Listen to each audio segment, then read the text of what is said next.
Bismillahirrahmanirrahim. Assalamualaikum warahmatullahi wabarakatuh. Alhamdulillah wassalatu wassalamu ala Rasulillah wa ala alihi wa sahbihi wa mawalah. Teman-teman sekalian, ahlan wa sahlan bikum. Selamat datang teman-teman di dalam program saya Ramadan kali ini dengan tema Beningkan dari Hati.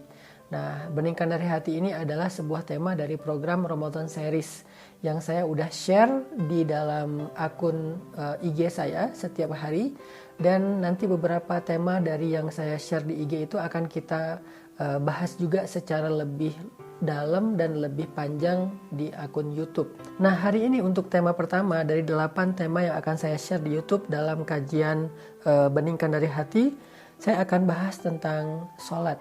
Karena Ramadan itu salah satu di antara ibadah yang dilatih itu adalah sholat. Selain puasa, sejak imsak sampai maghrib, bulan Ramadan kita juga sangat akrab dengan yang namanya tarawih. Di mana kita belajar melakukan ibadah sunnah setelah sholat Isya dengan jumlah rakaat yang lebih banyak dari biasanya. Biasanya kita Ba'diyah Isya itu hanya 2 rakaat saja. Sekarang selain Ba'diyah Isya 2 rakaat ditambah lagi dengan tarawih, ada yang melakukannya total dengan witir 11 rakaat, ada yang melakukannya sampai 23 rakaat. Intinya lebih banyak daripada malam-malam biasanya. Sehingga kita perlu membahas hikmah di balik sholat ini dan apa hubungannya antara sholat dengan tazkiyatun nafs, membersihkan jiwa dan membeningkan hati kita. Teman-teman yang dirahmati Allah Subhanahu wa taala, suatu ketika saat Nabi sedang lelah, sedang capek, sedang banyak kerjaan, sedang sibuk, Nabi SAW memanggil Bilal bin Rabah, muazzinnya Rasulullah SAW. Nabi berkata kepada Bilal, "Ya Bilal, arihna bis shalah." Wahai Bilal, istirahatkan kami dengan salat. Kalimat ini singkat tetapi dalam banget maksudnya. Nabi bisa aja bilang ke Bilal, "Wahai Bilal, kumandangkan azan. Wahai Bilal, panggillah orang untuk sholat." Atau dengan bahasa-bahasa yang lain yang juga jelas bahwa Nabi menyuruh Bilal untuk mengumandangkan azan. Kenapa Nabi memakai bahasa arihna, istirahatkan kami dengan sholat? Ternyata buat seorang Rasulullah SAW dan para sahabat, sholat itu bukan beban. Sholat itu bukan sebuah pekerjaan. Sholat itu bukan sekedar gerakan. Tetapi sholat itu adalah rohah, rehat, istirahat. Nah, pertanyaannya, kita bisa nggak kayak gitu? Kita bisa nggak sholat itu berasa lagi break? Sholat itu berasa lagi santai? Sholat itu rasanya senyaman nongkrong, senyaman main game, senyaman nonton TV, senyaman nge-HP gitu. Bisa nggak sholat menjadi rehat bagi kita? Itulah kenapa di dalam bulan Ramadan kita disyariatkan untuk melakukan satu jenis ibadah sholat yang disebut dengan sholat istirahat, yaitu sholat tarawih. Sehingga dalam bahasa Indonesia, tarawih itu artinya istirahat.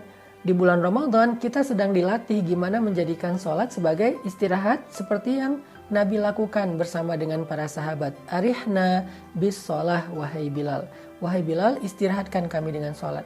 Karena banyak dari kita pulang tarawih itu istirahat. Padahal tarawih itu sendiri adalah sebuah istirahat. Berarti kalau kita pulang tarawih masih butuh waktu istirahat, itu artinya sholat kita nggak istirahat, bukan tarawih. Apalagi yang pulang tarawih itu berkeringat sampai basah bajunya, berarti dia bukan lagi sholat istirahat, bukan lagi sholat tarawih, tetapi dia lagi treadmill mungkin, atau lagi olahraga mungkin, atau lagi sempatkan berkeringat mungkin, bukan lagi tarawih.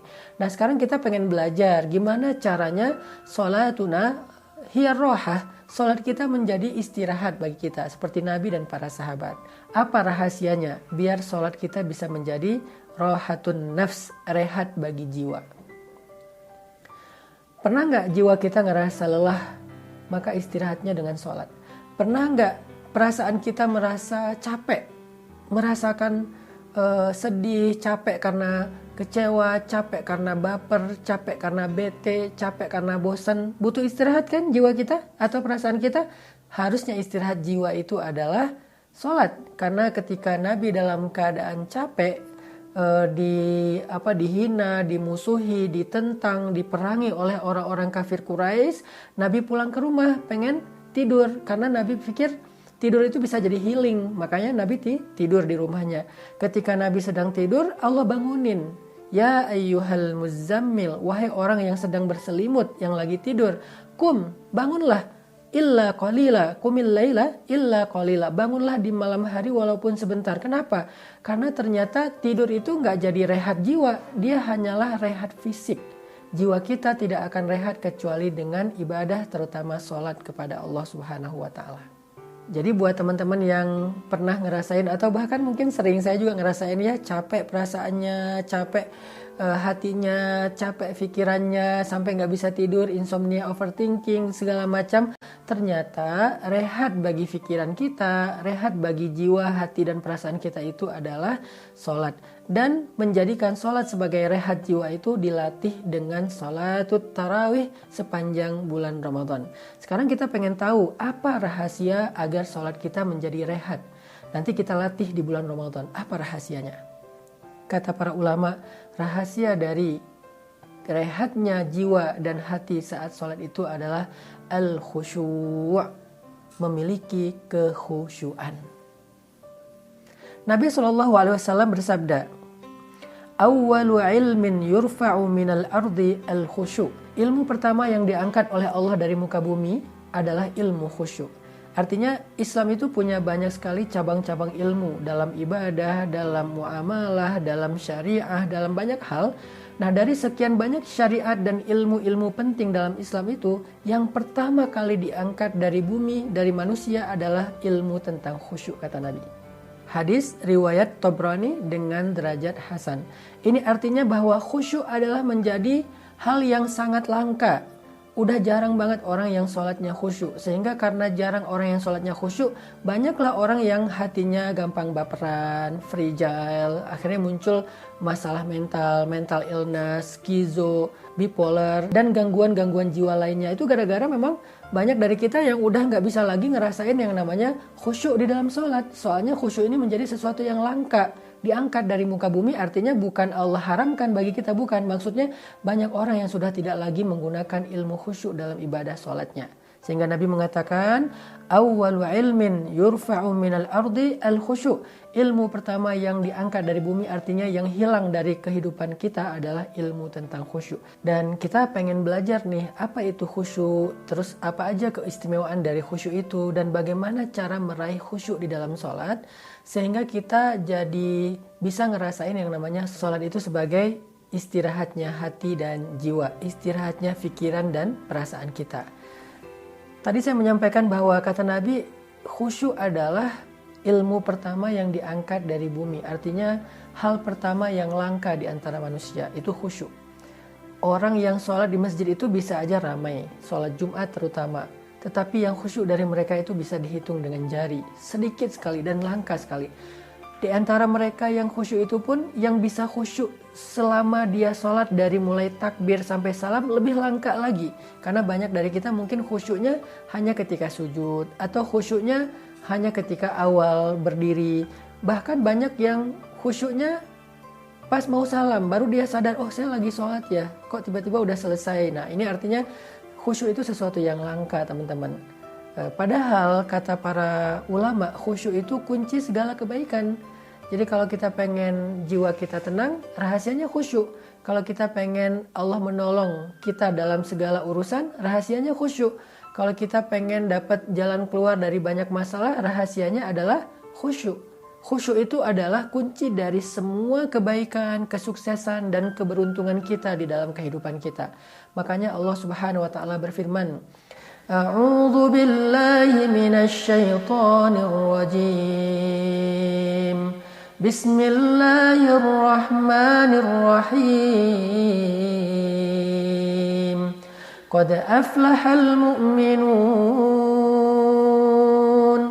Qad aflahal mu'minun alladzina hum fi salatihim khashi'un. Sungguh beruntung orang yang beriman.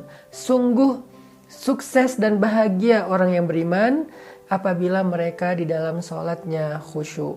Karena Allah Subhanahu wa taala menjadikan sholat sebagai jalan datangnya pertolongan dari Allah, menjadi jalan datangnya kasih sayang dari Allah, maka kalau sholatnya rusak, maka pertolongan gak akan sampai kepada kehidupan kita. Allah berfirman, Bismillahirrahmanirrahim. Ya ayyuhalladzina amanu ista'inu bis-sabri was-salah. Wahai orang yang beriman, mintalah pertolongan Allah dengan sabar dan sholat. Ini artinya, sholat itu cara kita mengundang pertolongan Allah ketika kita punya masalah. Dan pertolongan Allah itu bukan hanya terhadap masalah-masalah kecil. Kita bisa banget mengundang pertolongan Allah terhadap masalah yang paling besar dalam kehidupan kita. Pernikahan diambang perceraian, anak sakit keras, kita hampir dipecat dari pekerjaan, bisnis kita ditipu orang, banyak masalah besar yang kita alami, kita undang pertolongan Allah dengan sholat. Tapi bagaimana kalau sholat kita tidak berkualitas, sholat kita nggak khusyuk, maka kita nggak bisa mengundang pertolongan Allah. Berarti khusyuk adalah kunci datangnya pertolongan Allah lewat sholat kita. Ini diantara pentingnya belajar khusyuk. Insya Allah pada sesi berikutnya nanti di YouTube saya akan sharing kepada teman-teman gimana cara kita belajar khusyuk. Apa aja yang harus kita siapin di dalam sholat ketika kita pengen dapat sholat yang khusyuk. Barakallahu fikum.